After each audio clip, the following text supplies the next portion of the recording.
Bora Rugano kutoka tarafa ya Suba. Na Momba Siala ni mfungaji bora kutoka Irango.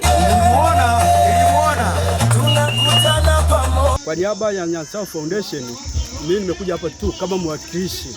Hiki tunachokifanya tunamsupport mkurugenzi Abdul Omar Mtaka ambaye ni mwanzilishi wa haya mabonanza anayezamini. Sasa ili tumuongezee chachu kwa wachezaji wake, tumeamua tumletee mipira wafanye mazoezi.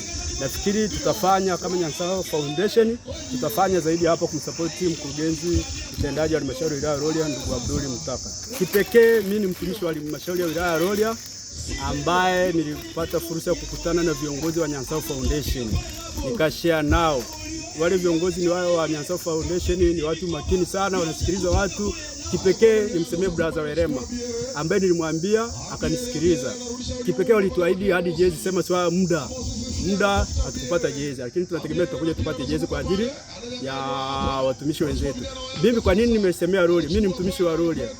Ndio maana nimesemea watumishi wenzangu kwa foundation ya Nyansawa kwamba na Rorya tuna timu, tuna vipaji, watusapoti katika kuinua swala dini na vipaji na michezo katika halmashauri ya wilaya ya Rorya.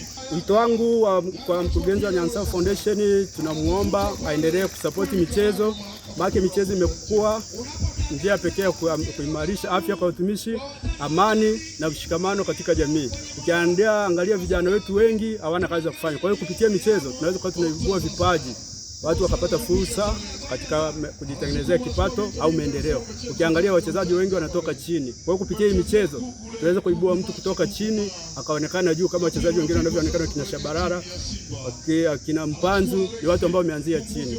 Na kipekee Rorya tuna vipaji vingi na muomba mkurugenzi wa Nyansawa Foundation popote walipo, uongozi chini ya kiongozi kakaangu Werema, tunaomba tusapoti wilaya ya Rorya tunapopia jiandaa kuelekea katika michezo mikubwa ya kila halmashauri mkoani Mbeya mwezi wa 8.